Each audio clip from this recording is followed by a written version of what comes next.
saw that a lot of people couldn't figure out how to do this chain. Me either. A lot of comments responded to this loose chain right here. Doesn't look as bad, but when it rolls, it's bad. It's over here. I'm gonna go do it. So it's this bolt right here behind the pulley. Not this thing. Oops.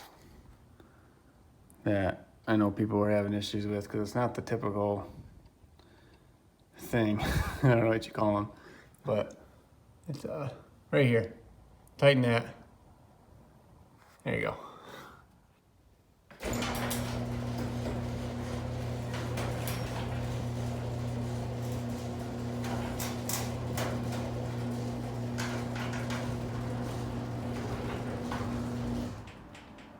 Oh yeah. Nice.